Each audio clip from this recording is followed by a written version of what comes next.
right now. Listen up. 3, 2, 1. It's showtime. That's great. This is ridiculous. 99.3 The Truth. You can't handle the truth right now. Ooh.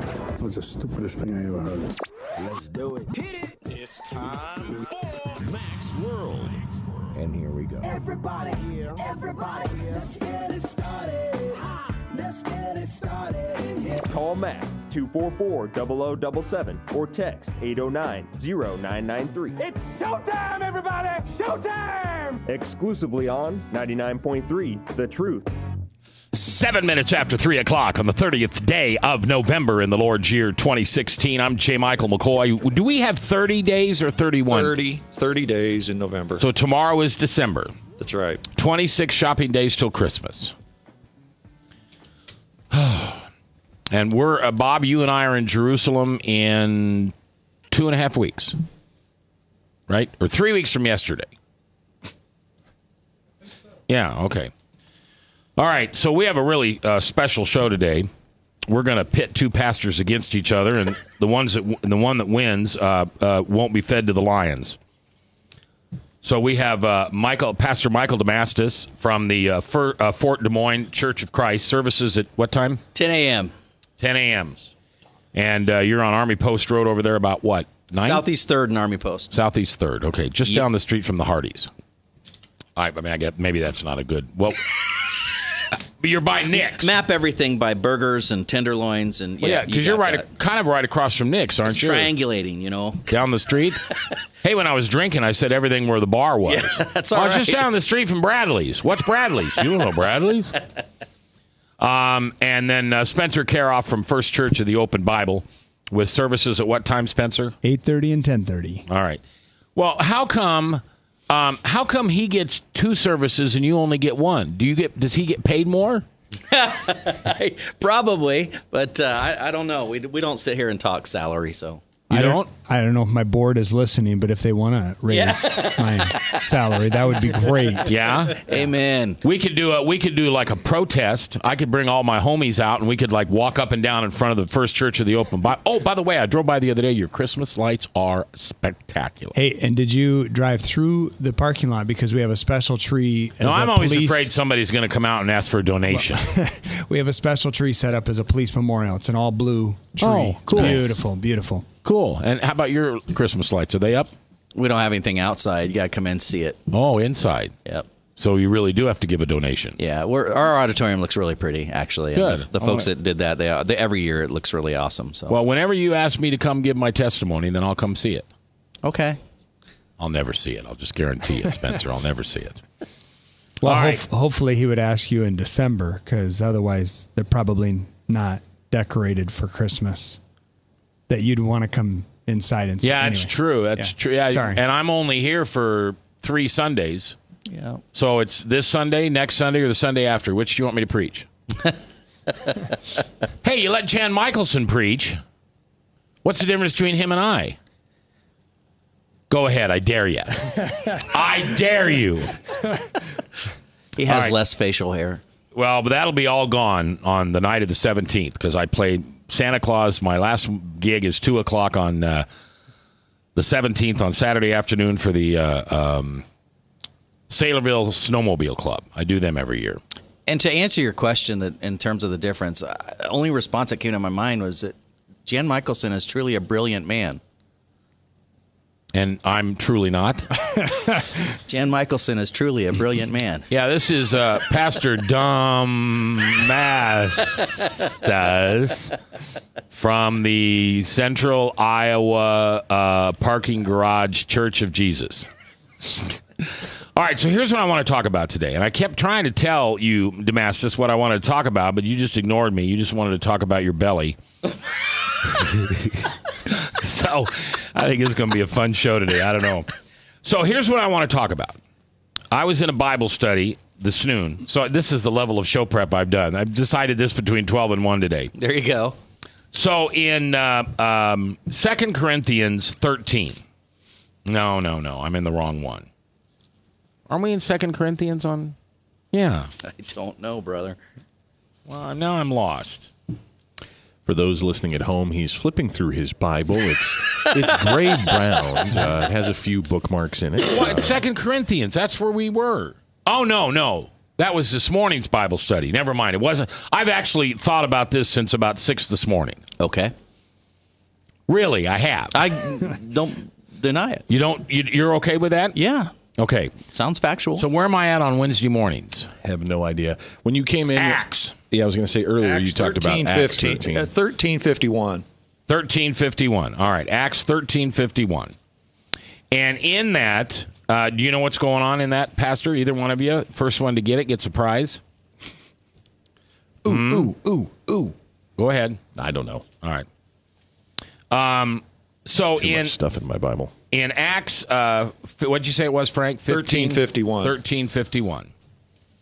This is where, man, I'm really bumbling through this. Here, hold on. I had the wrong book open. 2 Corinthians is my noon hour study on Wednesday. Here's Acts. All right. Acts 13, 51. Last 2 verses.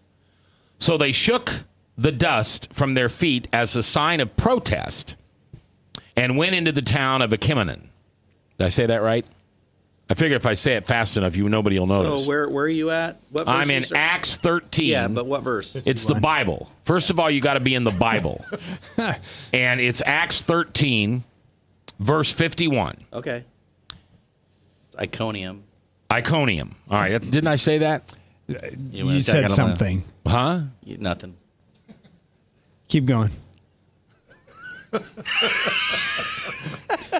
Oh, man. We only have 2 hours, so and then folks, we'll get there. It's a big book, 66. Mine goes to well, see, the problem is you can't go with page numbers because it starts over at the New Testament. I'm only in page 963, but I'm not on a page. I'm on a screen. You have a screen? All right, so Frank, help me out. It's Acts 13:51. All right, what's the next one? Luke 9:5. Luke 9:5, and then Mark 6:10. Okay. And it's also in Matthew 10:14. Oh, okay. And these are the places in the Bible where they all talk about shaking the dust off their feet. Mm-hmm. Now, I've always known that passage, and I've understood it for the last 5 or 6 years. But what I never understood until today was that they did it in protest. And that just hit me right between the eyes. Somehow, I don't get that. Have you seen any video, like news footage of people in the Middle Eastern regions where they're maybe persecuting somebody or they're angry with someone and they have their shoes, and the Middle Eastern people will be hitting somebody with their shoes? The connection to anger and rage and even disgust and uncleanliness, all of that to the feet has been around in that region for a very, very long time. Or throwing their shoes. Correct. Yeah, didn't somebody throw a shoe at George Bush once? Yes, back during his presidency. And that was at the Middle East. And that was a Middle Eastern journalist that did that, actually. And they threw shoes at the Saddam Hussein statue when it was coming down. Yes. And that's, to me, to be honest with you, that's kind of a connection to this idea. It is the idea of shaking the dust off your feet. The people that cleaned feet were low people on the totem pole. And so to have somebody clean your feet, obviously if you're poor, you did it yourself. But, most people wore sandals in that day and age. And so just handling people's feet was just nasty and dirty, and it was gross. And, it would be a thing very common when you came into a house that a servant in the house would sit down before you. They would take your sandals off. They would rub your feet clean, wipe them clean. Jesus cleaning the feet of his disciples, all of that stuff.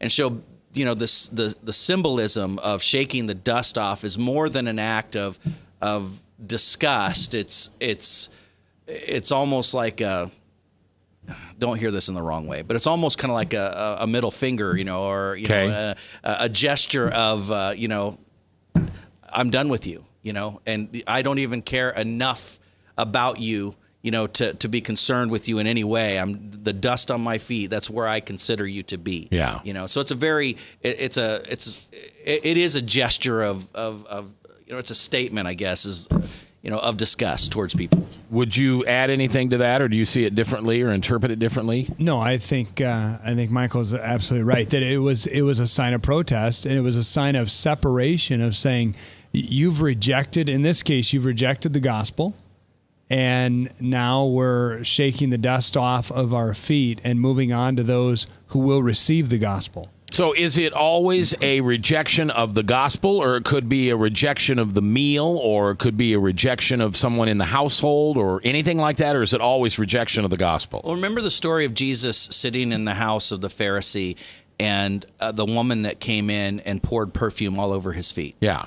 And then there was like this outrage, because she's pouring out this expensive fragrance on his feet, and she's wiping his feet with her hair and her tears.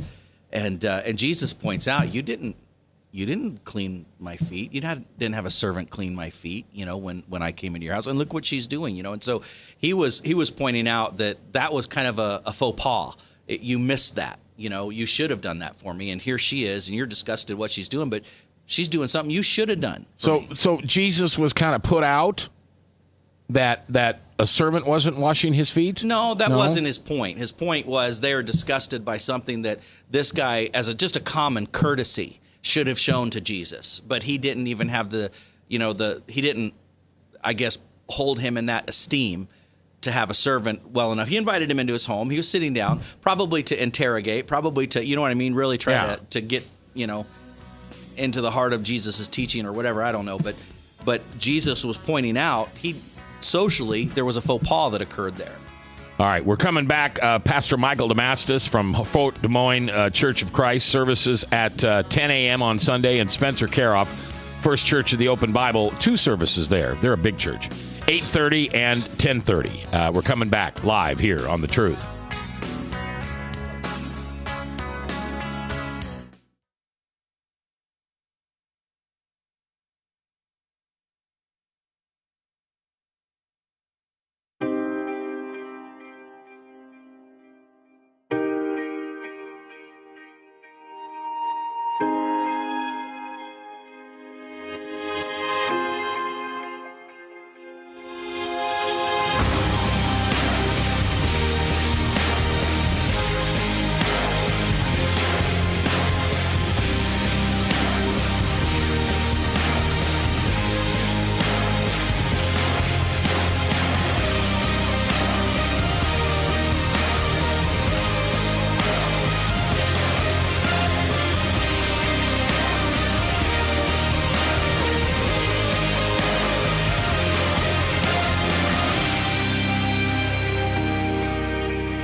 Credit cards are like grandkids. They love you, sometimes get out of control, and it's fun to get a new one. Who can stop them from piling on?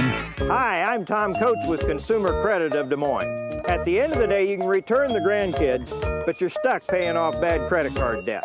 We'll help you put the fun back into using credit cards responsibly. Right, kids? Yeah! If you need help getting credit cards off your back, call Consumer Credit of Des Moines. Hi, my name is David Burrier, your Hope Coach. I host a live weekly talk show called I've Been There every Thursday afternoon at 5:30, right here on webcast1live.com, and on my weekly radio program Saturday mornings at 10 on Truth Network 99.3 FM. I interview common everyday people who have survived incredible life challenges and who testify to God's faithfulness in the midst of their storms. So join me as we bring a message of hope and encouragement. Everybody needs hope. I know, because I've been there. Hey everybody, I brought Northern Lights Pizza! And it's got Graziano sausage!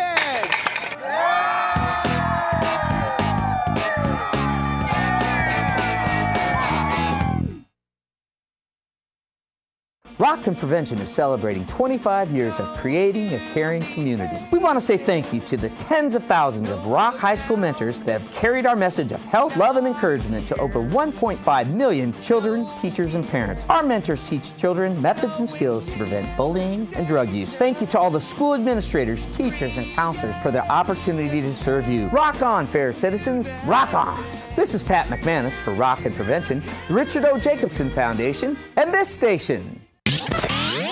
From the RE/MAX Real Estate Concept Studios, this is Webcast One Live. From the RE/MAX Real Estate Concept Studios, this is Webcast One Live. I don't want life for Christmas. There is just a thing I need. Is that the Chipmunks? I don't care about the presents. That's not going too fast? Who is that singing? I don't know, but I really prefer Mariah Carey's version of this. No, it's not. That's not Mariah Carey. I know Mariah Carey. I don't know who's singing this one. Well, what are you playing? You don't even know. It could be It's Spencer traditional Caroff Christmas for all we know. songs playlist. Is this the thing from Chris? No. Doesn't it sound like the Chipmunks? Kind of? Okay, never mind. You're really missing out not having your headphones on, Michael. Anytime we are between Thanksgiving and Christmas, these shows are always 15% more fun because we're just jolly. We're just jollier. Did you bring us any eggnog? No, but I got peanuts. Okay. And iced tea. Okay. I did have Kit Kats, but somebody ate them all. I bought like a big bag of Kit Kats, the double Kit Kats, and I have a jar in front of my desk. And I walked in today. Yesterday, I had like a half a jar, and I walked in today, and there was one. Well, he probably gave them out as Christmas presents. Yes, generous. I am generous, right? Yeah, because you're north people of that 200. came to tour the studios. Yeah, the people that came to tour the studios. Yeah, Chris was handing them out. Yeah. Just, Who was touring the studios today? Well, there were Cindy and Joey and Bobby and Timmy and Lucy. Visiting angels. We did have visiting angels. And that was like a whole team of them. 10,000 angels. All right, so and those angels were hungry. We've got some plug-ola we need to do here because this is the only way I can get pastors on my show because I'm really not a brilliant person at all. And so when Michael Damascus comes on from the Fort Des Moines Church of Christ with one small service at 10 a.m. on Sundays. But you've got an event where you're raising money for a family that's going to adopt a baby. Yes. You know what? International adoptions are still expensive. This family in our church, they adopted a baby from Taiwan 3 years ago, and what a lovely child. His name is Sean. He's such a great kid. I love him so much. But about $15,000 to adopt this baby. They're going to do a domestic adoption. It's about between $30,000 and $40,000 to adopt a child here in the United States. That's highway robbery. I know it is. It's a business, is what it is. Why don't you just?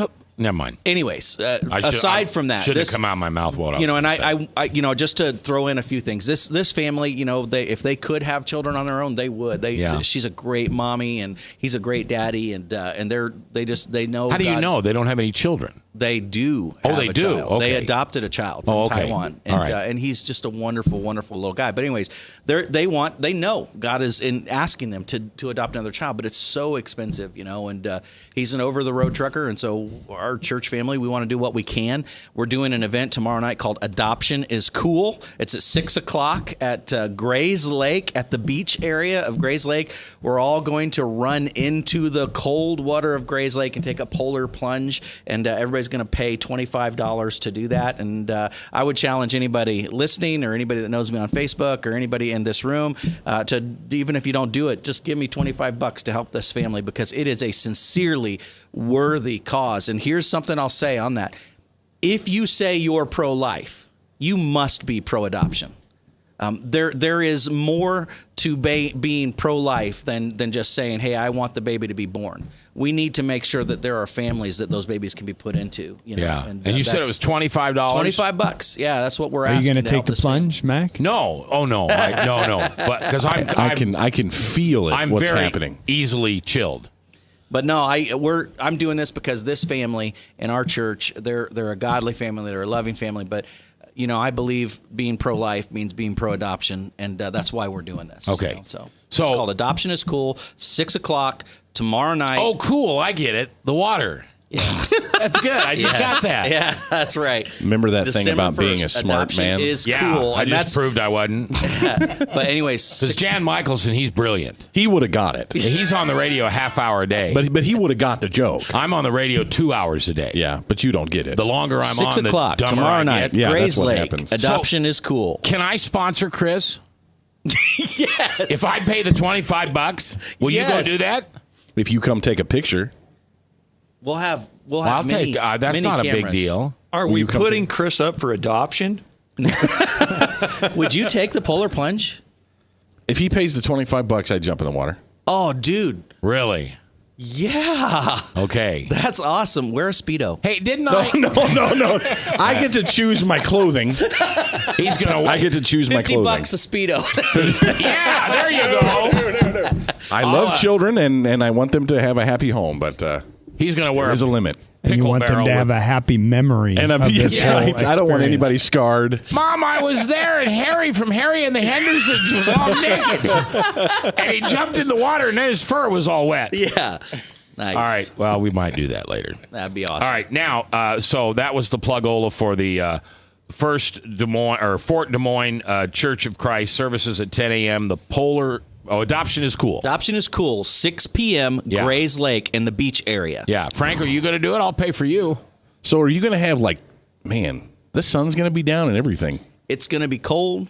It will be. But genuinely, and to be honest, the whole point isn't to get in the water. The whole point is to raise money to help this family. Yeah. And to say, hey, I believe adoption is important. You know who you ought to get to do this? That one brilliant guy. What's his name? Jan Michelson. He could do it. I'd sponsor him too, and he could probably look good in a Speedo. Oh man. All right. The other gentleman that we have here today is Spencer Karoff from First Church of the Open Bible Service. They get 2 services there, 8 o'clock and 10:30 in the morning on Sundays. And you're close. 8:30 and 10:30. You were close. 8:30. I'm sorry, I didn't put the little loop on the bottom of the 0. And you're having a vendor fair this Saturday. Tell us about it. We are. So we've opened. Do we have to be almost naked to come? Please don't. Okay. Well, this church over here on the south side, they're promoting nudity, public nudity. If he put on a Speedo, you realize you'd never see it. You wouldn't. Because he's north of 200. But anyway, so our vendor fair, it's a holiday vendor fair this Saturday, 8 to 4. We still have openings for at least 3 to 4 vendors. Okay. It's only $50. Most places you go, if you're going to do a vendor fair, if you're the vendor, you're going to pay $500. So only $50. We're going to have around 35 vendors, and it's actually a fundraiser for our kids ministry at our church. And so we would love to have as many people come out and shop, do their Christmas shopping, but also if we have any other vendors that are interested that are listening right now, call our church office, 515-274-9296. 515-274-9296. And it is not too late, but we really want to kind of wrap things up by the end of tonight. And so if there's any vendors that are listening, we would love to have you. So could our church set up a booth and and invite people to that one service? Advertise people to come to our church. I'd charge you $500, but The price goes up for churches, yeah. Heidi just texted me, and she said she'd throw in an extra $25 on the Speedo thing. All right. So, and tell me, what kind of vendors? We've got Pampered Chef is going to be there. We've got a bath fitter's going to be there. We've got a chiropractor. We've got essential oils. We've got a specialty meats going to be there. Is Frank going to be there selling pork chops? Wait, specialty meats. I'm excited about this. Yes, come. No free samples. Organic. Well, I don't know. Organic. You never know. Essential oils people, they're scary. The essential oils people. Oh no, wait, man! I'm telling you, I'm an essential oils kind of guy. Are you? Oh, totally. And totally then made a huge difference in my life. Are you messing with me? No, I'm totally serious. So, which ones? He's serious. He comes in every day and he smells different. Yesterday it was lavender something.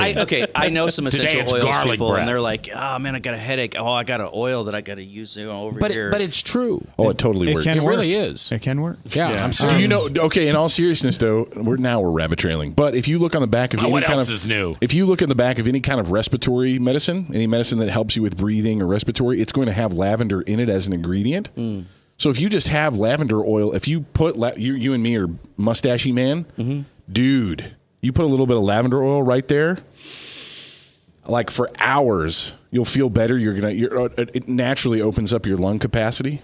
It's it's a legitimate thing. It's really interesting because as Christians, we now go for essential oils because you wouldn't believe what he used to put on his mustache and, feel better.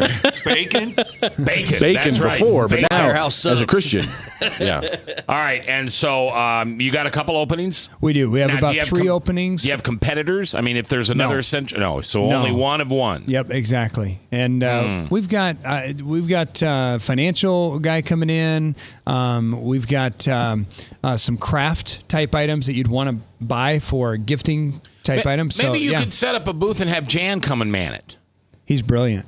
He is. That's what I've heard. That's what I've heard. He's brilliant. Yeah. So when is this? The vendor fair is this Saturday. This Saturday. This Saturday, 8 to 4 at the intersection of Beaver and Hickman. That's right. And they've got their brand new, you don't know this. Well, you probably know this. Well, maybe not. Every year, First Church of the Open Bible does this incredible light display. Yes, I do and know they've about done that. it for as long as I've been in Des Moines, 35 years? No, it's been about 20 plus years. 20 years, okay. Yeah. But this year, it's all new. And they have one tree that's blue in honor to honor police people. Oh, that's awesome. Yeah. So you could come see Christmas. Well, at No, 8 it's o'clock over in the morning. It's over at 4, so you'd have to make 2 trips. One for the essential oils, and then the second one for the Christmas trees. So fun Christmas shopping from 8 to 4 at First Church Open Bible, and that's going to be in the gym. I assume? In the gym, corner of Beaver and Hickman. Very easy cool. to get to. Very easy to get to. We had a lot of people go out there for the garage sale, same place the garage sale was. Yeah, that's where we were this year and last year, for where we got the Elmo. Yeah. Okay. You should have your financial guys come. Who do you always? Yeah, we should. Who do you advertise? Weiss Merkel. Yeah, that's it. All right, let's move on here to the Bible study. We've only got 2.5 minutes left. Sorry, I didn't understand the question. What was that? There's a robot in the room for those who did hear that. You've never met Alexa? Here, pick that up and put it in front of the microphone. Oh, good job. Yay, good job. Just unplugged it. Just yank it out of the wall there, Damascus. Well, it doesn't fit. It doesn't get to the microphone. Well, then you got to take the microphone to it. I really hope Amazon is paying you. No, they're not. I pay them. And now it's been unplugged, so it's got to reboot, so it'll be like 10 minutes. So there you go. There it goes. All right, so there you go. Just put it up to the microphone, and I'll show you how this works. Okay, so hold on. It's got to quit spinning there. By the way, you're listening to The Truth, 99.3 FM with the Frank Thomas Show, and we're all just riding along today.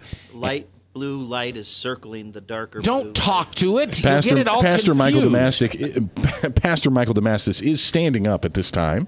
Pastor Spencer Karoff is holding a microphone, leaning it towards the device. All right. We're going to hear from the Are you device ready? now. All right, Alexa, tell me a joke. Why did the zombie go after the CEO? He was interested in eating the brains of the operation. Alexa, hold on. We're not done yet. We've got important things. Alexa, Oh, my. give me the weather. Currently, in West Des Moines, it's 38 degrees with flurries. The speaker's on the bottom, Spencer. Showers, with a high of 42 degrees and a low of 33 degrees. See? Alexa, play Pastor Michael Damastis' sermon on iTunes. Here's a station you might like. Carrie Job. All right, you can get rid of it now. That's the Amazon Echo. You ever heard of that before? The Echo? He's not going to listen to you. All right, we're coming back, and we are going to get into the Bible study on the whole idea of kicking dust off your shoes. Thanks for joining us today. This is a very well planned out program. Northern Lights Pizza's amazing garlic butter makes amazing breadsticks. Now available in 12-ounce bottles at Northern Lights, Hy-Vee, and Graziano's. Northern Lights Pizza. I'm Brian Leach, owner of Service Legends, and my position is Chief Talent Officer. I'm Nicholas Wonderscheid. I am Bernie Hobbs, And I'm the Service Manager. Marketing Director and Client Relations Manager. Everything that we do is about ensuring that we exceed your expectations. Our clients are important to us. 100% satisfaction. We're not just focused on heating and cooling. That's the easiest part of our job, actually, is fixing furnaces and air conditioners. Everyone that we come in touch with, we want to improve lives. Bottom line is, we've got our installation guarantees, 25% energy savings guarantee, comfort guarantee, temperature selection guarantee, property protection guarantee. 100% satisfaction guaranteed. Fixed rate or it's free. All of those guarantees are backed up with a 100% money back guarantee to hold ourselves accountable to making sure that you get what you're after. Just fixing the problem today. If they have another problem 5 days down the road, it's still fixed rate or it's free. We use what's called straightforward pricing. Our technicians are going to give you an exact to-the-penny price on what it's going to take before they move forward with any repair. That way you know what to expect. It's the same price every day. No surprises.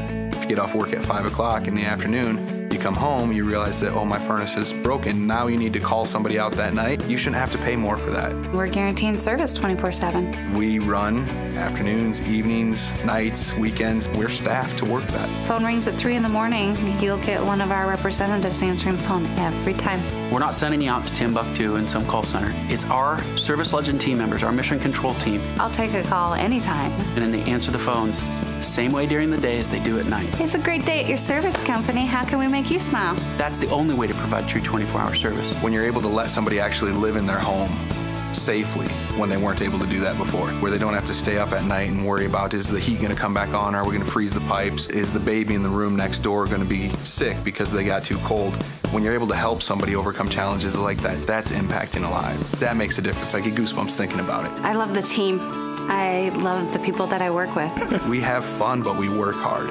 I call them my ambassadors of legendary service. If you could just envision what that is, that's who we're sending to your home. They literally will call in, pick up the phone and call and say, hey, I want to talk to your manager. And I get on the phone, they're like, that technician that was at my house was the greatest technician ever. That's cool to me. We want to brighten people's days. Every person that we have going into the house has gone through an extensive background check. Drug testing, we have a very thorough interview process that 1 out of 140 people make it through. If we promise you something, that's what you're going to get, no matter what. We're here when you need us to protect the safety and comfort of your family. If you're not happy, we're going to make it right. If we're willing to put 100% money back guarantee on what we do, what type of work do you think we do? Give us a call. We're there for you 24/7, 365 days a year. Enough said. From the RE/MAX Real Estate Concept Studios, this is Webcast One Live.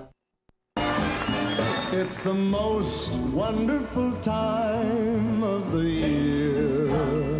3:38, 22 minutes before the top of the hour. Top of the hour, Salem Radio Network News, and then we continue our Bible study today. We're dealing with 4 different verses.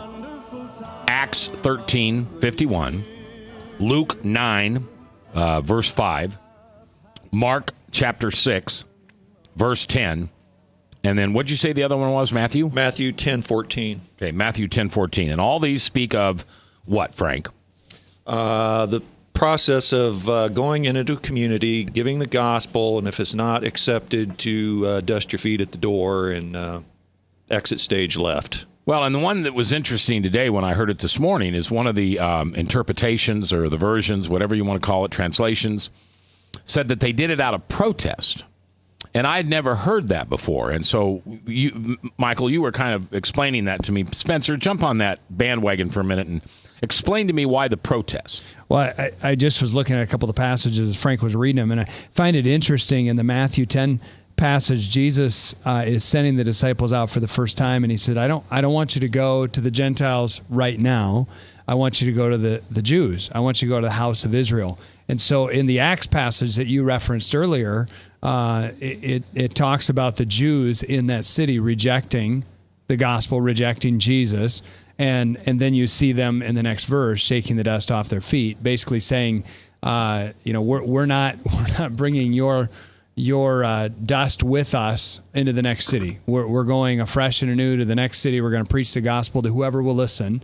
And so, yeah, I can see that as a sign of, I don't know, protest. It seems like a weird word to me. I don't know what translation that was, Mac. But yeah, I don't either. But really, it was a sign of saying, hey, if you're going to reject this good news, then we're not going to keep bringing it to you. I think it's similar to. I don't know that I would. The protest, yeah, I have a hard time with that word too. I think that it is a demonstration of, not just to you, but to anybody that might be watching that, you're done. We're moving on. And I think, isn't it similar to not cast your pearls before swine? Yeah, absolutely. It's trying to discern your audience. If they're not listening, that there are people, according to what Jesus talked about, that he's going to build his church, the gates of hell will not prevail against it. I believe there are people today in Des Moines ready to receive Christ. And sometimes we keep wanting to bring the gospel to the same people who are rejecting it. We need to move on. I guess I would, here's the thing. This is an interesting. Yeah, you disagree? No, but I'm wondering about. Why not? I'm wondering about an entire community of people, literally, that Christ is basically giving the blessing to say, get out of there, leave them.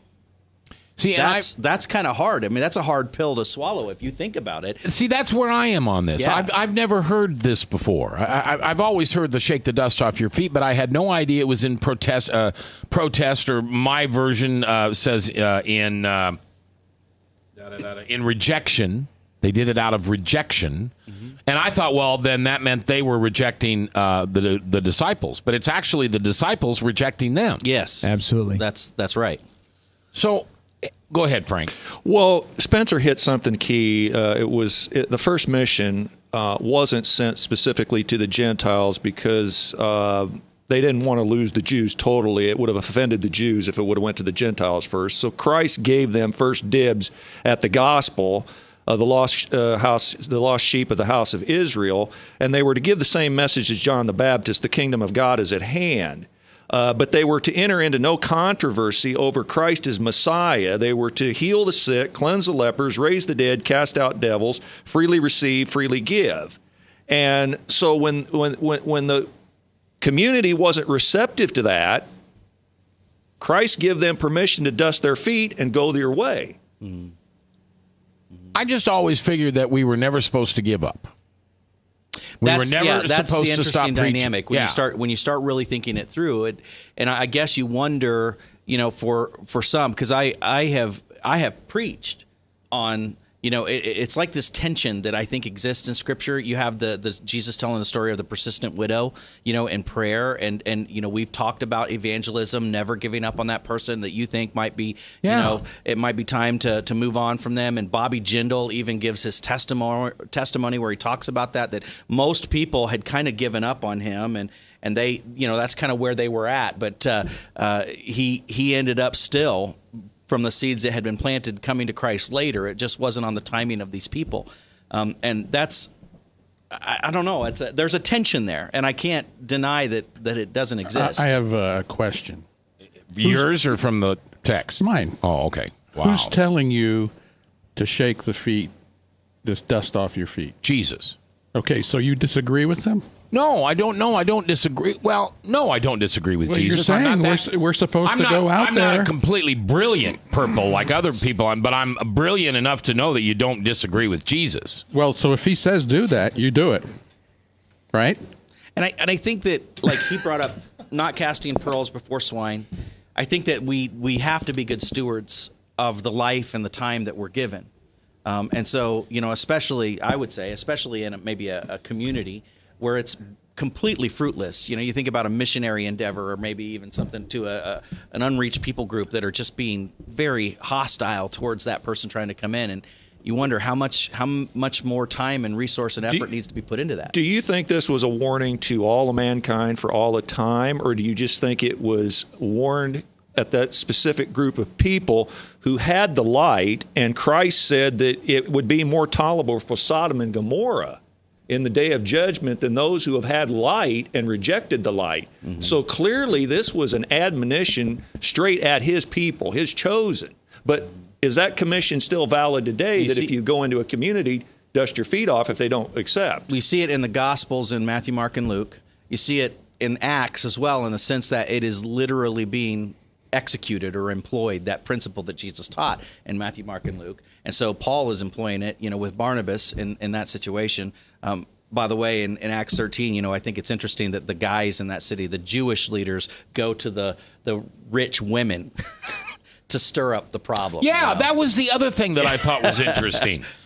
Then the Jews stirred up the influential religious women and leaders of the city, and they incited a mob against Paul and Barnabas and were run out of town. Yep. Let me kind of stop you there and listen to the text. I think one of the things that's confusing me, listening to you guys talk, is that the text isn't talking about unbelief. If you read the verse before that, you had a large group, in fact, masses of Gentiles that believed the gospel and were responding favorably to the gospel. Mm-hmm. So they continued to preach. And if you go to the next chapter, the town, how do you say it, Pastor Michael? Iconium. They go into Iconium and they do the same thing. Paul and Barnabas preach the gospel in Iconium, and both some Jews and Gentiles begin to believe the gospel there. And what the dust, when they dusted the feet, when they dusted shook the dust, that's the problem, not dusted the dust. When they shook the dust off their feet. How does one do that, by the way? I'm just trying to. Dust the dust? Yes. Or shake the dust even, it's like.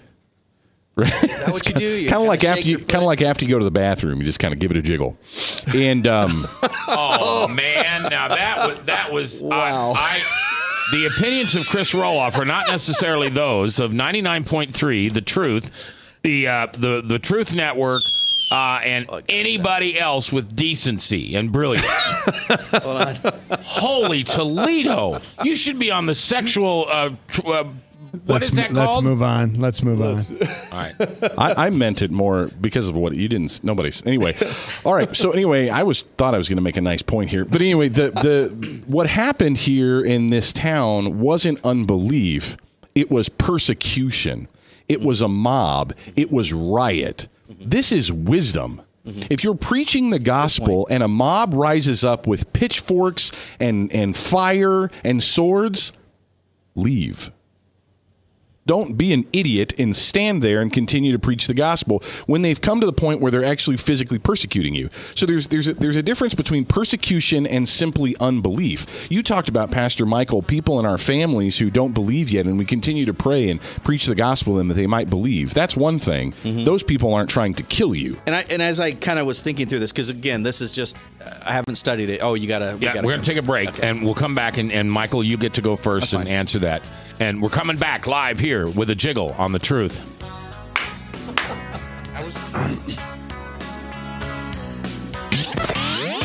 From the RE/MAX Real Estate Concept Studios, this is Webcast One Live. Credit cards are like grandkids. They love you, sometimes get out of control, and it's fun to get a new one. Who can stop them from piling on? Hi, I'm Tom Coach with Consumer Credit of Des Moines. At the end of the day, you can return the grandkids, but you're stuck paying off bad credit card debt. We'll help you put the fun back into using credit cards responsibly. Right, kids? Yeah! If you need help getting credit cards off your back, call Consumer Credit of Des Moines. Rockton Prevention is celebrating 25 years of creating a caring community. We want to say thank you to the tens of thousands of Rock High School mentors that have carried our message of health, love, and encouragement to over 1.5 million children, teachers, and parents. Our mentors teach children methods and skills to prevent bullying and drug use. Thank you to all the school administrators, teachers, and counselors for their opportunity to serve you. Rock on, fair citizens. Rock on. This is Pat McManus for Rockton Prevention, the Richard O. Jacobson Foundation, and this station. Northern Lights Pizza, your home of the tasty crust. Our garlic butter sauce now available in 12-ounce bottles at Northern Lights, Hy-Vee, and Graziano's. Northern Lights Pizza. Hi, my name is David Burrier, your Hope Coach. I host a live weekly talk show called I've Been There every Thursday afternoon at 5:30, right here on webcast1live.com, and on my weekly radio program Saturday mornings at 10 on Truth Network 99.3 FM. I interview common everyday people who have survived incredible life challenges and who testify to God's faithfulness in the midst of their storms. So join me as we bring a message of hope and encouragement. Everybody needs hope. I know, because I've been there. From the RE/MAX Real Estate Concept Studios, this is Webcast One Live. From the RE/MAX Real Estate Concept Studios, this is Webcast One Live. the weather outside is frightful, but the fire is so delightful. Since we've no place to go, let it snow, let it snow, let it snow. 10 minutes before 4 o'clock, top of the hour, Salem Radio Network News. And then the next hour, we'll continue with this Bible study, talking about discipleship and evangelizing. And at what point do you quit? And I always knew about I'm a young Christian. I've only been hanging around Jesus for about 6 years, doing the best I can with Bible studies, about 3 a week. And this morning in our Bible study, we were in the middle of Acts 13, and we were at the end of Acts 13, and 51 says, out of protest, Paul and Barnabas shook the dust from their sandals and left the city. And I had never heard this concept that at some point Jesus instructs us to just quit preaching and walk away. Because, and I can think of people, I don't want to name their names because they may be listening, but I can think of people that I'm constantly is the wrong word, that I regularly give the gospel to. Mm-hmm. And I never thought about giving up on them. In fact, quite frankly, I'm not sure this verse is going to change my mind. Right. And I was going to say this before the break, but listening to a few thoughts here and just kind of working through it mentally and probably really would warrant deeper study than what we're doing, just chatting around a coffee table almost. But I really believe that even like with church discipline, the goal is not to excommunicate somebody forever. The goal is always that person will come back to repentance and be restored to Christ. That's always the goal. And, Paul says at a certain point in one of the, passages, I think it's in Corinthians, where he talks about handing them over to Satan. And, what does that mean? Send them to hell. That's not the whole point of that passage. The whole point is restorative discipline so that ultimately they would be restored. And I think in a sense where you have a situation where there is hostility being put against the message, whether it be in a crowd sense or even on an individual sense, you move on and wait for a more opportune time. It doesn't mean that city before Iconium wasn't ever invaded with the gospel again. I think maybe it was. Well, and the good news is that the gospel, and Pastor Spencer, you have a great comment, but the good news is the gospel came to that community and was believed on. Mm-hmm. The gospel was believed by the Gentiles in the community. It was the religious leaders of that town who persecuted both the Gentiles who were believing and Paul and Barnabas and drove them out. And so as a curse on those people, not even the city as a whole, I think, Paul and Barnabas shook the dust from their feet. As a curse? I would say as a curse. That's kind of what the Bible gets at. But as a curse, witchcraft? No.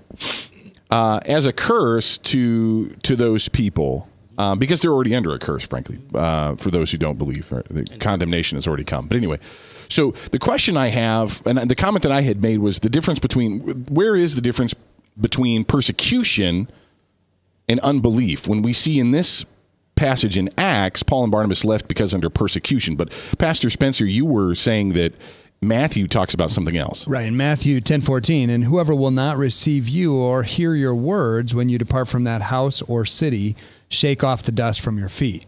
So again, it's this idea of you're going to the lost sheep of the house of Israel, you're taking the gospel to them, they're not receiving, whether it be in a house or a city, and again, that sign of protest, if that's even the word we want to use. Sure.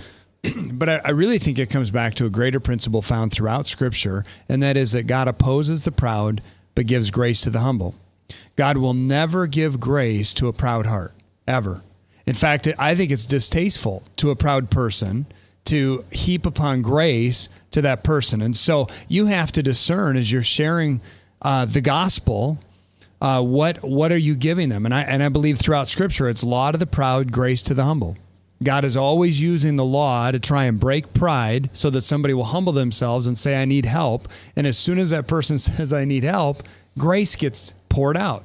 It's incredible. So I think that's really the premise of these different passages of shaking this dust off. Well, the challenge, and Frank, you've got a point, and I apologize, you were behind me, but the challenge that I have, and the reason why I brought that up was listening to this, I don't want someone to feel discouraged from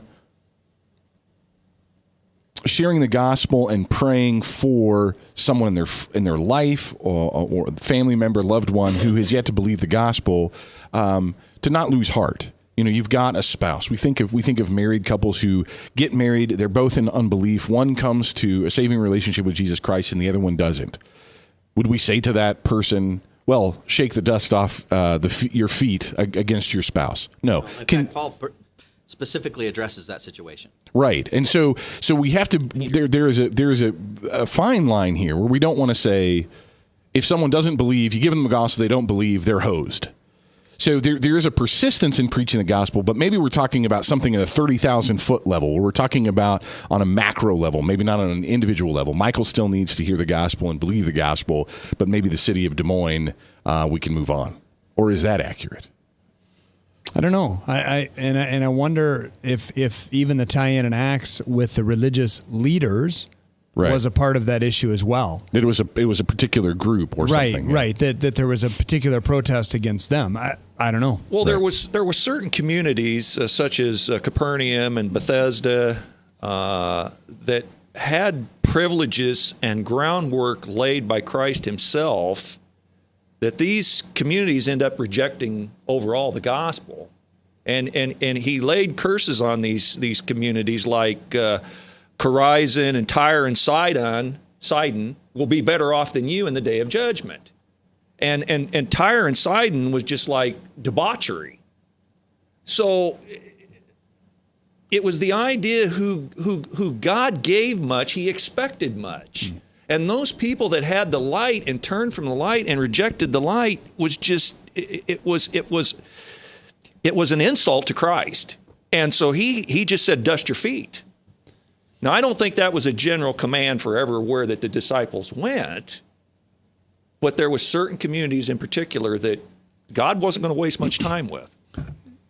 And I think, Mac, it was a sign as well. If you look in the Old Testament, God calls Israel through the prophet Isaiah. It says, "Shake off your dust, rise up, sit enthroned, O Jerusalem, free yourself from the chains on your neck, O captive daughter of Zion." So there's even this hint in the Old Testament of this symbolism of shaking the dust off of what God did, of what he was commanding the Israelites to do. And so I think it's just this ongoing thing, because I don't remember any place in Scripture where that was being done to Gentiles, shaking the dust off their feet to Gentiles. I think it was a tie-in to something the Jews would have understood from stuff God was bringing from the Old Testament. So do I hear you saying that you should only dust or shake the dust off of your feet if a Jew rejects the gospel? That's not necessarily what I'm saying. I'm just saying the examples that I'm seeing in Scripture seem to be against the Jews, because it was symbolism the Jews would have understood.